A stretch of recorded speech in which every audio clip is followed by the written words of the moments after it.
যে আজকে যে আর্টিকেলটা আপনি বলেছেন মধ্য বয়স থেকে যে অভ্যাসগুলো আপনার আয়ু বাড়াবে সেটি নিয়ে আলাপ করব।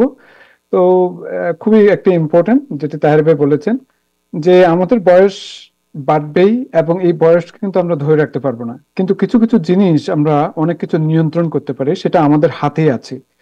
অনেকে মনে করেন যে যে আমরা কত বছর বাঁচবো এটি জিনের উপর নির্ভর করে, কিন্তু একটা গবেষণায় দেখা গিয়েছে যে আপনার আহ, এই যে অনেক কিছু আপনার পরিবেশের উপর নির্ভর করে 70 থেকে 80%। তো সুতরাং আম, আপনি যদি বেশি দিন বাঁচতে চান তাহলে আপনাকে কিছু পদক্ষেপ আপনাকে নিতে হবে। তো নাম্বার ওয়ান পদক্ষেপ এই আর্টিকেলটাতে বলা হয়েছে যে বন্ধুত্ব। যে জেরিট্রিশিয়ান, আপনার একজন আইরিশ জেরিট্রিশিয়ান বলেছেন যে সুস্থভাবে যদি আপনাকে বাঁচতে হয় তাহলে আপনার বন্ধু থাকা অবশ্যই জরুরি। কেন? কেননা আহ, বন্ধুত্ব গুরুত্ব কিন্তু অনেক অপরিহার্য। এইভাবে আপনার ব্যায়াম, সুষম খাবার কিংবা ধূমপান পরিহার যেমন জরুরি, ঠিক তেমনি বন্ধুত্বেরও গুরুত্ব অনেক বেশি। কারণ হচ্ছে যে একজন ভালো বন্ধু আপনার থাকলে আপনি যেভাবে মানসিক চাপটা কমাতে পারে, এবং সেই মানসিক চাপ যদি কমায় তাহলে আপনার রোগ প্রতিরোধ ক্ষমতা বাড়বে এবং এর প্রভাবে আয়ুও বাড়বে। তো সুতরাং পরিবার, বন্ধু বান্ধব, প্রতিবেশীর সাথে যাতে একটা ভালো সম্পর্ক থাকে এবং ভালো সময় যাতে কাটাতে পারেন, যোগাযোগ যাতে সেদিকে যোগাযোগ যাতে বাড়াতে পারেন সেদিকে খেয়াল রাখবেন। এটি হচ্ছে যে নাম্বার ওয়ান একটি। তারপর নাম্বার টু হচ্ছে যে হাসি খুশি। বিভিন্ন গবেষণায় দেখা গিয়েছে যে যদি যত বেশি আপনি হাসি খুশি থাকবেন তত বেশি আপনার বিভিন্ন স্ট্রেস কম থাকবে। আপনার ব্রেন থেকে যে ডোপামিন, এন্ডোরফিন যেগুলি নিঃসৃত হয়ে থাকে, হুম হুম। এগুলি আপনাকে সবসময় হাসি খুশি রাখবে।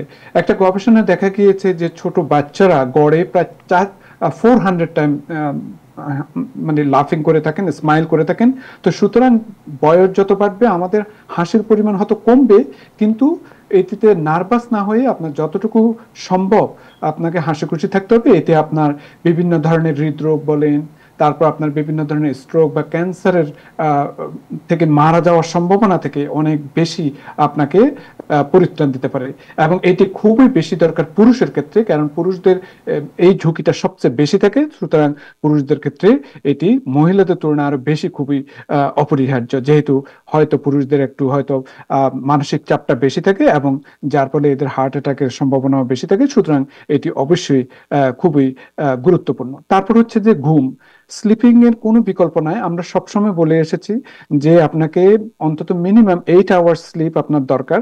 আমাদের বয়স যত বাড়তে থাকে ঘুমও হয়তো কমতে থাকে, এবং অনেক সময় এটি স্বাভাবিক হতে পারে, অনেক সময় আপনার বিভিন্ন স্ট্রেসের জন্য হতে পারে, অনেক সময় বিভিন্ন ধরনের আপনার বয়সের জন্য একটা এই এই ঘুমের প্রবণতা একটু কমে যায়। তো সুতরাং যদি আপনার ঘুম যদি 5 থেকে 7 ঘন্টা যদি আপনি ঘুমান তাহলে মৃত্যুর ঝুঁকিটা 12% আপনার অনেক সময় কমে যায়, এবং এতে আপনার আয়ুটা অনেক বেড়ে যেতে পারে। তো সুতরাং বুঝতেই পারছেন যত ভালো ঘুম হবে আপনার শরীরের ইমিউনিটিটা বাড়বে, এবং এতে আপনার ভালো রোগ প্রতিরোধ ক্ষমতা হবে।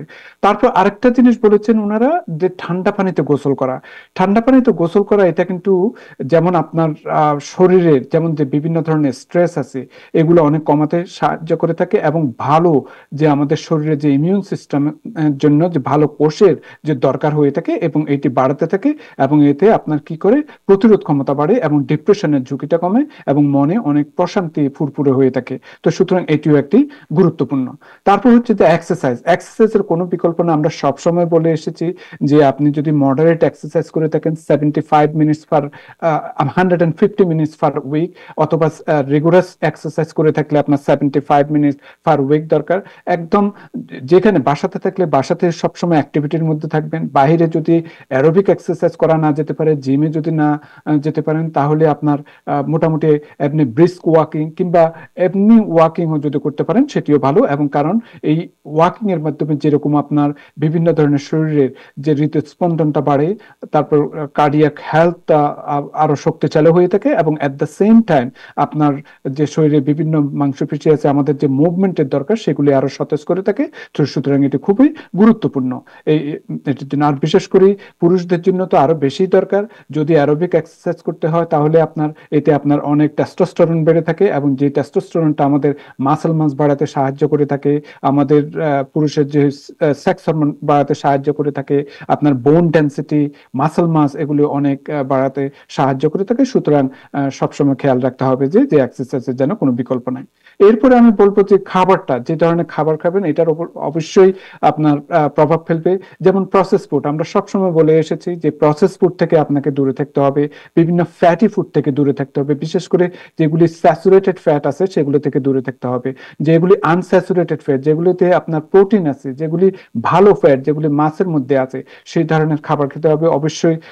ফল, শাকসবজি, এগুলো তো কোনো বিকল্প নেই, এবং যে এগুলিতে অনেক অ্যান্টিঅক্সিডেন্ট থাকে, তারপর ফাইটোফিনল থাকে। তো এগুলি আমাদের শরীরকে অনেক সাহায্য করে, ইমিউনিটি বাড়াতে সাহায্য করে, এবং অবশ্যই মিনারেলস, ফাইবার্স, তারপর ভাইটামিন যে আছে এগুলো তো আমরা সবসময় বলে এসেছি। সুতরাং বুঝতেই পারছেন যে এগুলো কতটুকু উপকার করে না করে। তো সুতরাং এই আজকে যে কয়েকটি জিনিসের কথা বলেছি, এগুলি যদি আপনি নিয়ম মেনে চলতে পারেন তাহলে আপনার বয়স অনেক, যে বয়স আছে তার থেকে অনেক কম মনে হবে, এবং হয়তো বিভিন্ন রোগ উপসর্গ থেকে রেহাই পাবে, এবং যার ফলে আপনার আয়ু অনেক হয়তো বাড়ার সম্ভাবনা আছে। Thank you so much doctor Manzoor Murshed. Doctor Manzoor Murshed, আপনি যেটা বললেন যে যে এই বিষয়গুলো আমরা একটু যদি রিপিট করি তাহলে বলতে হয় যে একটা হচ্ছে বন্ধুত্ব, আপনি যেটা বললেন, রাইট, ফ্রেন্ডশিপ, অ্যান্ড দেন আপনাকে হাসতে হবে, অনাবিল হাসি যাকে বলে, মন খুলে হাসতে হবে।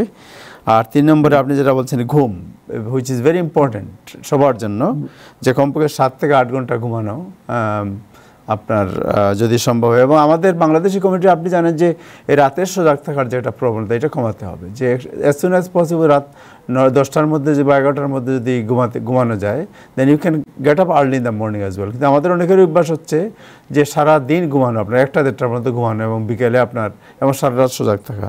সো দিস ইজ অলসো আমাদের কমাতে হবে। আরেকটা হলো যে গোসল করা, ঠান্ডা পানিতে গোসল করা বোধহয় একটা কথা বলেছেন আপনি, রাইট? জি, আচ্ছা, এইটা গেলো একটা। আরেকটা হলো এক্সারসাইজ। এক্সারসাইজ ভেরি ইম্পর্টেন্ট, বিশেষ করে আমাদের শারীরিক বিভিন্ন যে আপনার রক্ত সঞ্চালন, তারপরে শরীরের মধ্যে বিভিন্ন আপনার মানে সজীবতা ফিরিয়ে আনার জন্য এক্সারসাইজ এমনি ইম্পর্টেন্ট এক্সারসাইজ। আর হচ্ছে খাবার, আপনি যেটা বললেন। সো আমার মনে হয় যে এ বিষয়ে যদি আমাদের কমিউনিটি যারা আছেন, যারা এই মধ্যবয়সী অথবা ইভেন এই প্রত্যেকটা বিষয় এবং ইয়াং বয়স থেকেই এগুলা যদি কেউ ফলো করেন তাহলে তাদের জীবন অনেক সুন্দর, সতেজ, এবং আপনার অনেক ধরনের রোগবালাই তারা অ্যাভয়েড করতে পারবেন। থ্যাংক ইউ, আপনাকে অনেক ধন্যবাদ ডক্টর মনজুর মুর্শেদ, আপনাকে সময় দেওয়ার জন্য।